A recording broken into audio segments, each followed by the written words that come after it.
All right, well, we'll start right at the top again. Can you please tell me your name and profession? I'm Andrew Hosie. I'm the Curator of Crustacea at the Western Australian Museum.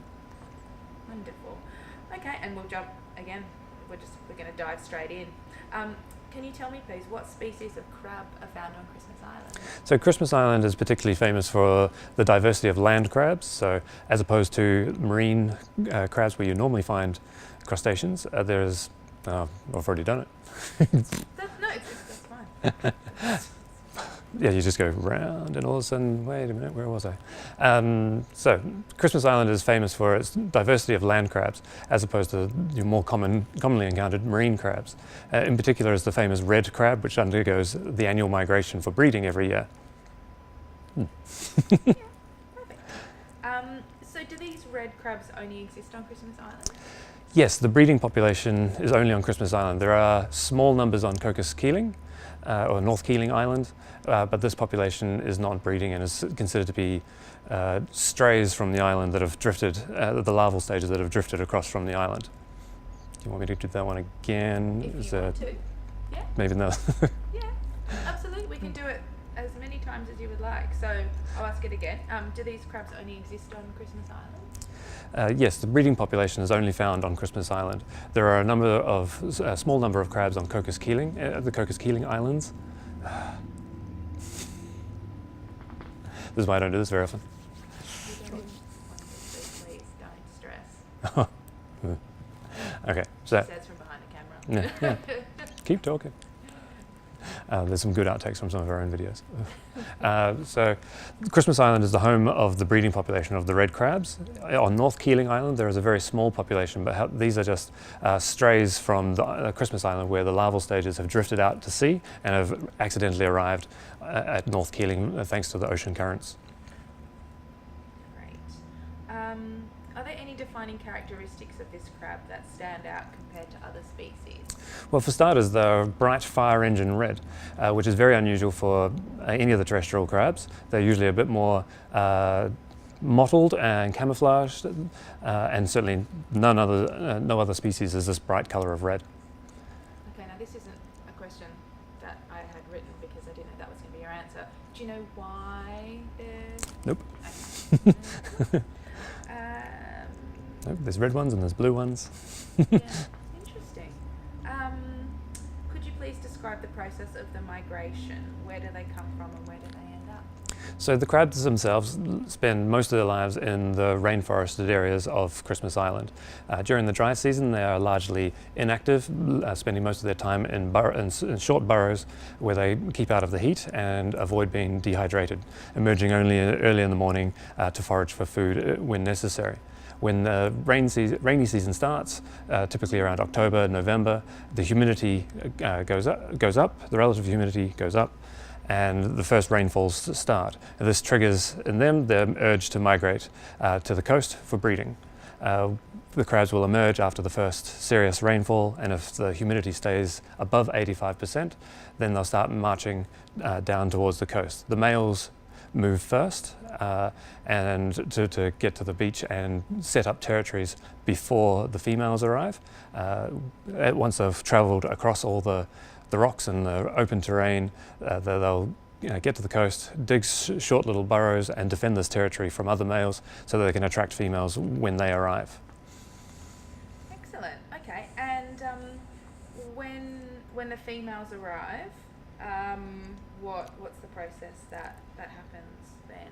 So the males will kind of as part of their posturing, I suppose, will try to attract a mate, and a female once she has chosen a male, they will enter the burrow where mating will typically take place.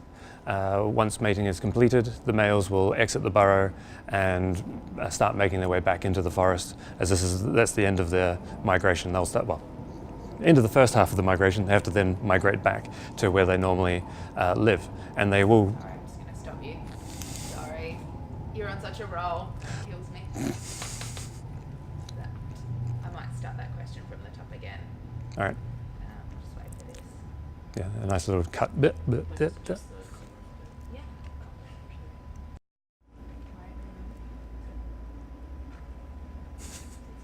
There's a truck. cause of dissolution. We're good now. Okay, so sorry, Andrew. That's all right. So once the burrows are dug, Mm-hmm. What happens then, please? So the females, once they've reached the coast, they will. Oh no, I'll start that one again. So the males, once they've dug their burrows, the females will arrive at the coast, where the males will start posturing and defending their territory from the other males to try and attract a female. Once they've managed to attract a female and the female has chosen her mate, they will enter the burrow, where mating typically takes place. Once mating has completed, the males exit the burrow and start making their migration back into the forest from where they came. They typically follow more or less the same route back into the forest to where they were prior to the migration. The females will remain in the burrow while once they've exuded the eggs under their abdomen, much like a lobster does, or a blue swimmer crab. The eggs will then they'll spend 2 weeks, up to 2 weeks in the burrow while the eggs develop, once the embryos inside the eggs develop. And after this time, they time the egg release to match a pre-dawn outgoing tide in the last quarter of the moon. It is surprisingly specific, and this helps the larval stages have the best chance of dispersing and getting away from predators and then making it back to shore once they've fully developed. So the females will wait until this perfect moment, and then before dawn they'll all actively get out of their burrows, more or less in synchrony around the entire island, head as close to the water as they can. Sometimes this is at a beach where the waves are gently lapping over the sides. Sometimes they're dangling from cliffs, trying to shake the eggs loose into the water. The eggs, once they're released and enter the water, they immediately hatch into a tiny microscopic planktonic larval stage known as a zoea, which doesn't look anything like the adult. They then spend roughly 30 days developing in the plankton, where they will drift in the currents around Christmas Island.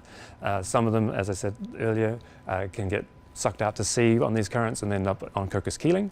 But the rest of them end up, after the 30 days, back on the shore of Christmas Island, where they all kind of bunch up at the edges of the coast, and then once they're developed into a juvenile crab, which looks like a very tiny version of the adult, they'll start marching their way back into the island interior. This is when you get the very tiny red swarm going the other way. That was a real mouthful. Thank you so much for such a good answer. That was excellent. There were some really good grabs in there. Good. I'm just fascinated by this whole tide business. I was saying to these guys before, it's just amazing. Mm.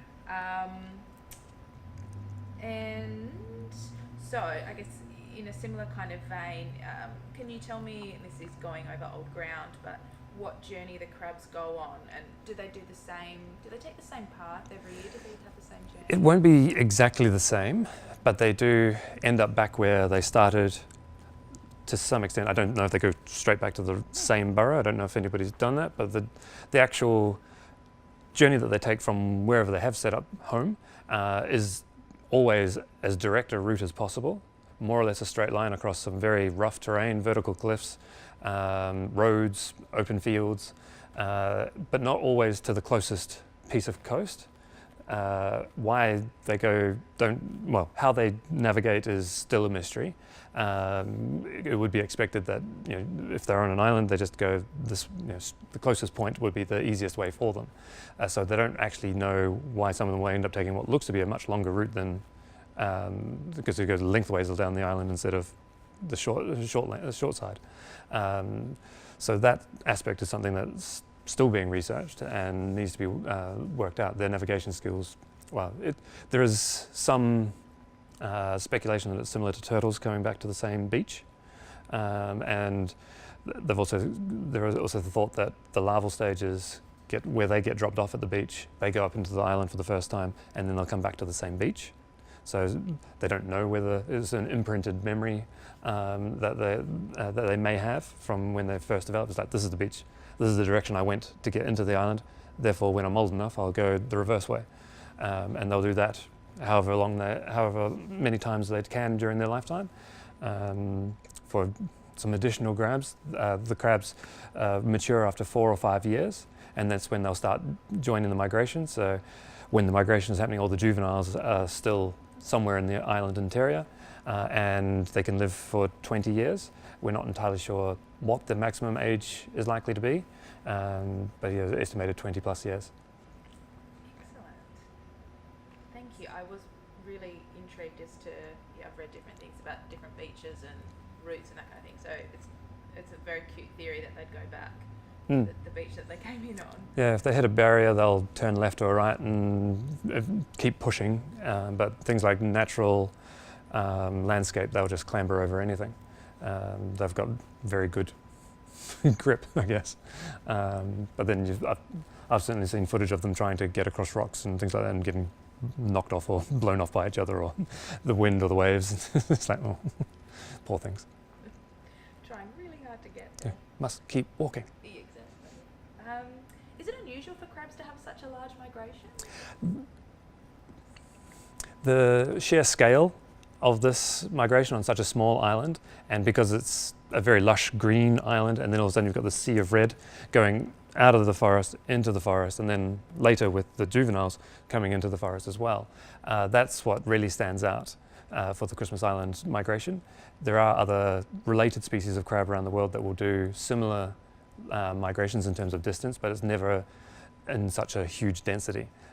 There is a Caribbean species that's closely related that's sometimes referred to as a zombie crab. I don't know why. Otherwise, black land crab, Caribbean black land crab, red-legged crab, there's all sorts of strange little common names. That does something similar, and I've certainly seen images of that as I was reading up on this. A lot of crustaceans will undergo some form of breeding migration. The western rock lobster here that does a migration offshore and then north. Blue swimmer crabs, they'll migrate from where they are in the estuaries closer to the sea to release eggs and vice versa. So migration in itself isn't unusual for crabs. However, because these guys are still linked to the sea for that one phase of their life, it's a massive undertaking for them. One of the things with the red Christmas Island crabs and other land crabs is that the gills aren't used for respiration as much as they are for marine crabs. They've actually become more like kidneys in that they'll regulate salts in the blood supply. And one of the things about these crabs, land crabs, is that they've got very big, so the carapace, the shell on across the back, is much expanded around the sides here. So normally in a marine crab, the gills are all under here. For the land crabs, the gills are a fraction of the size of what a marine crab is. But they've got a layer of tissue that lines the inside of the carapace, and that's now all folded and becomes a pseudo lung. And so oxygen comes from the atmosphere onto the moist layer of the membrane inside the carapace and then goes into the bloodstream that way, as opposed to doing it on the gills. So unlike things like insects or the more closely related garden slaters and things like that you find, these guys aren't very good relative to them as for keeping water, so dehydration is a big problem. So they'll actually delay the migration or stop the migration if humidity drops, because it gets too dry and they don't really want to be walking around in the sunshine. So they'll take shelter until either more rain comes or the humidity rises again, and then they'll suddenly move along. And according to what I've read from Max Orchard, they seem to have an idea of how long they've got before the next tidal cycle that they need. So they'll either rush down to the beach or take a leisurely walk. That's exactly what I've read as well. There's some great facts between the distance and time they took in 93 versus 95. Okay. There was like a 3-week difference. Apparently they had 3 weeks extra in 95 and they just kind of scrolled down to 93. They were like, really going for it. It's some really fascinating stuff. Just readjust the mic if that's okay. Right. Yeah, I moved around. Great. So, is it unusual for for the larvae to return to the island? No, that's effectively the only reason the population still manages to survive. Without the larval stages coming in, the population will very quickly die out. As I said earlier, the Christmas Island population is the only breeding population, and the way that the currents work is that they will go into the centre of the Indian Ocean, which is how they get to North Keeling, some of the few strays that straggle out to sea. So there is no source population elsewhere that could repopulate Christmas Island. So it's a quirk of the currents that they're able to kind of maintain that population. So yeah, nobody knows exactly where the larvae end up. Once they've done the initial dispersal off the coast, they certainly sink or swim down into deeper water. They don't just sit at the surface. And it is thought that they kind of go, the way that Christmas Island's bathymetry goes is that you've got a small little shoulder just below the low tide type thing that's down to about 20 metres, and it suddenly drops. Relative to being a bit of a cliff face, drops down to very deep water. So it's thought, sorry, I'm just, good niche, sorry. Is it? No, I just noticed it then when I went like that, and I was like, oh.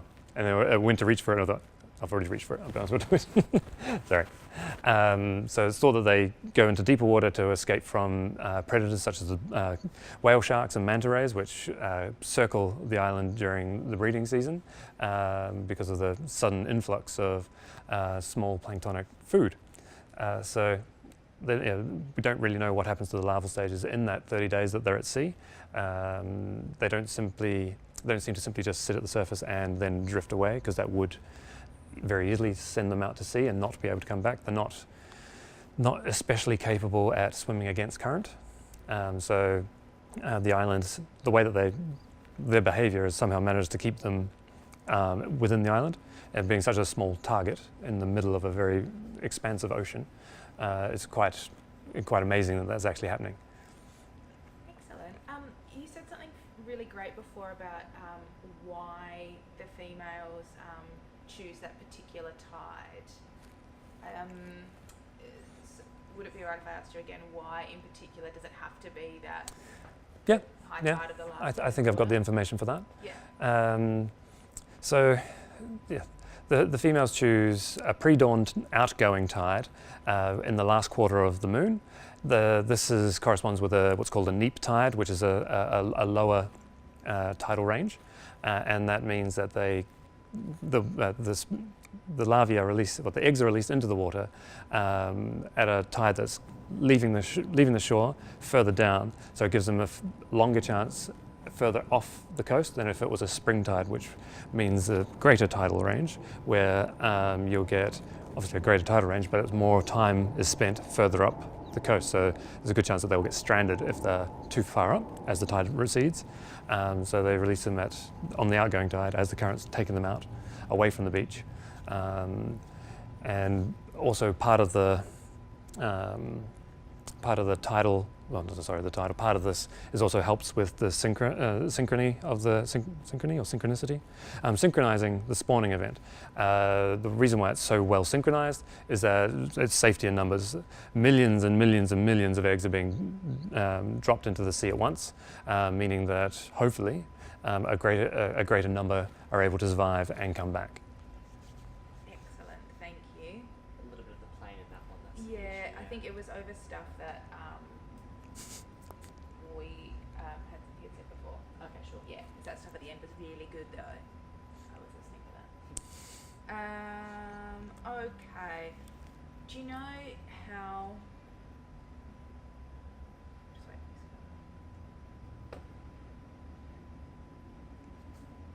Do you know how many larvae on average each crab would produce? So average kind of brood size, so the number of eggs that a female produces, is around 100,000.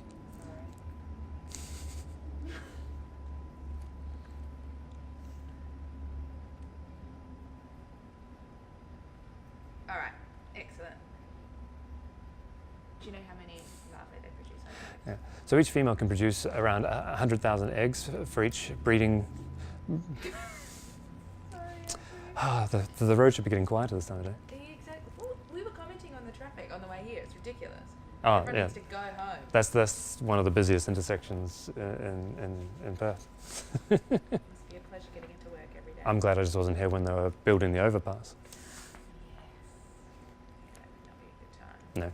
If I Alright. move forward or back or... That's good where you are, yeah. Third time lucky. Mhm. How many larvae does each crab produce? So each female will produce 100,000 eggs for each year that they go down for the breeding season, and well, yeah, 100,000, and that becomes 100,000 babies, should they all hatch. Yeah, so I mean, do they keep records? Obviously it's pretty dependent on the tide, on how many come back. I don't know if they count, if there's any actual monitoring of the juveniles as they come in. I don't know what the park ranger's standard practice actually is. I know that they, close roads and put up their little overpasses and open up the underpasses and things like that, and put the little barriers so that the certain roads that they can't close, the crabs don't just keep wandering across it. But I don't know if there's a population monitoring program. That's fine. Okay, so this 100,000 larvae, is that an unusual number for crabs? No, that could actually be considered to be quite low for crabs. So blue swimmers and say the big mud crabs that you get in the mangroves, they will produce a couple of million eggs at a time.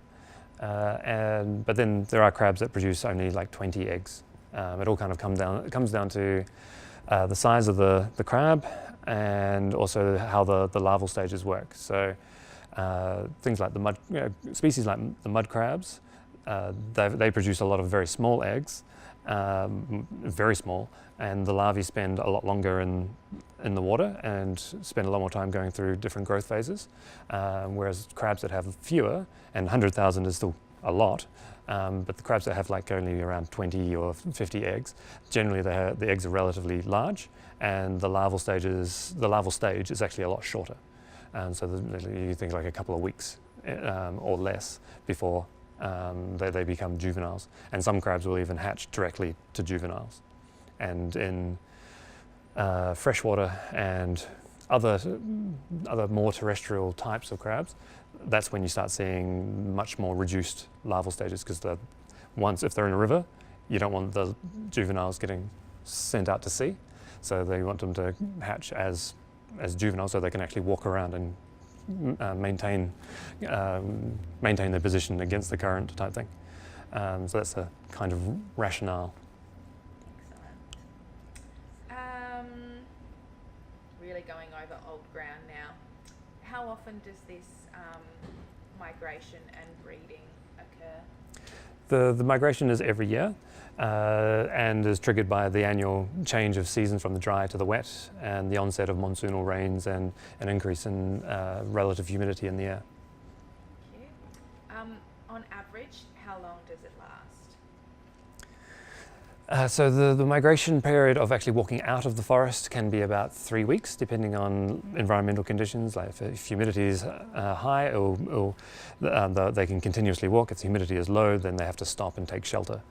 Then there is the breeding period where the females remain in the burrows while the embryos inside their eggs develop, and that's another 2 weeks. And then the larval stages themselves spend 30 days in the water before migrating back onto land. Wonderful, thank you so much. Can you predict when it will happen? Why or why? There are certainly cues that you can use for prediction, and generally that comes down to meteorological predictions about when the next rainy season is likely to start. Things like El Nino, La Nina type patterns. I don't know specifics on how La Nina and El Nino really works, so I'm not too sure how far to go with that one. But if you go to the Christmas Island, when you go to the Christmas Island website, they've actually got predicted dates, which I assume is based around the expected weather pattern for that year, based around global patterns, I guess, and obviously past years. What is so, and sorry, this question I should preface it by saying, obviously the series is called Impossible Planet, and so we always ask. It's not impossible, it happens. And we ask this of every scientist, and they just look at us and go, but I mean, it's not though, because it's happening. But I persist. We have a brief, Yeah, sticking with it. That's right. So what is so impossible or Well, for starters, having just so many crabs on such a small island and all migrating in synchrony down to the beach to release their eggs is amazing. The other aspect of it is the fact that they are able to maintain the population on one very small island in a very remote part of the Indian Ocean.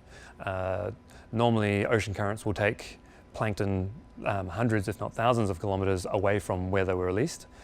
So the fact that these crabs have somehow been able to maintain this population without just dispersing into the ocean breeze, as it were, is no small feat. What else can I go with that one? So yeah, that to me is actually the key aspect of it, is the small area that they have to come back to, and they seem to come back. It's not like a case of they get released on any part of the coast and then come back to the main. They all seem to come back to the same spot. So there's just that level of retention is quite amazing. So when you say they come back to the same spot, I mean, obviously you're talking about the island in general, but I mean, will the... Nobody's tracked an individual. Yeah, okay. Yeah, It's not as well documented as turtles coming back to where they were born. But it's not a case of that the currents are doing a certain thing, and so all the juveniles kind of get hooked up in an eddy at one point on the island and then come back and have to disperse. The island just gets ringed with the juveniles as they're coming back in. So yeah, like I said, an individual may end up many miles from wherever it is, but they certainly uniformly come back. It's not like a case of there's one spearhead that makes its way up one beach. And so, this is a slight diversion, and I think you mentioned this earlier, but I guess the fact that these guys don't get washed out forever, and that is all to do with the current that they come back on, or they don't know how this... So what an individual larvae does is kind of unknown. They aren't going to be great swimmers against the currents. What we do know is that they don't spend a lot of time sitting at the surface, especially not during the day when you're going to have a lot of visual predators around. And a typical thing for planktonic life forms to do is to sink during the day to get away from the visual predators. And you'll probably find a David Attenborough quote about it being the greatest migration on Earth. And so it's thought that they sink to the bottom in quite deep water because they're not found around the shallow coral reef zone. That would have been found fairly early on if they were just clinging to the undersides of corals. And so it's thought that they go past the drop-off and into deeper water, and then once they're big enough to be able to have some sort of chance of swimming, come back up. But what one particular larval individual does is very unknown. Don't quite have GPS trackers that small yet. Soon. And then they just wash back up on the shore also. Yeah, so it's again another feat of synchronizing. They all kind of start banking up, and they don't make a move out of the water until they kind of get pushed out by the ones behind them. So a bit like penguins at the edge of the ice shelf, but in getting out of the water. So apparently, from what I've been reading, is that the juveniles will bank up in the shallow water. The tide will kind of go out, leave them a bit stranded, and the others will start pushing them. And so the ones in front are going, better make a move on. And so they'll make their way into town, or into the forest rather. And once the juvenile, the supply of juveniles behind them kind of dries up, they kind of stop and start seeking shelter. And then they'll start taking it. The actual proper migration of the juveniles out of the water takes months, because they'll stop, they'll hide, they'll eat, they'll grow, and eventually make their way into the centre. And as they become adults, they'll continuously slowly move into the centre. So it is thought that the oldest crabs live in the centre of the island, and as the migration starts, they're the first ones to start moving out. So there's some sort of entrained thing, is like must keep going up to the centre as they get older and bigger somehow. Thank you. That was a bit of a windy question on my part, so I appreciate your persistence with that. And look, the final question, if there was any other points of interest worth mentioning. What haven't I covered? So You're going to edit out so many times. And maybe the red crabs are considered to be a primary, a keystone species is the ecological term, in that their population and their activities on the island control a lot of the other aspects of the ecosystem. They are vegetarians, so they eat leaf litter, seeds, seedlings, and are responsible for keeping the forest floor clear of most litter. So yeah, for that, they're vegetarians as opposed to omnivorous, more scavengers. So they play an important role in keeping the forest floor clean and recycling nutrients. Their burrows aerate the soil, much in the same way as like earthworm burrows do. And then they provide fertilizer by recycling nutrients through eating rotting leaves and seeds. They play a role in maintaining the current ecosystem that's there. Let's see, any other snippets? Talked about the gills and the fact that they actually have a kind of lung.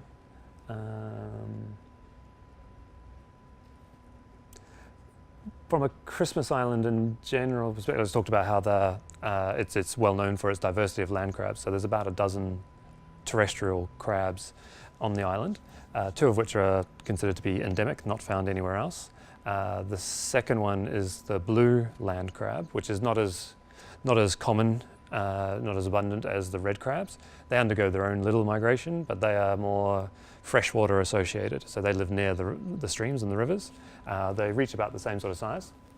That's actually one there, and that's from a scientific and how much we know about Christmas Island crabs. That was actually only named and described in 2012.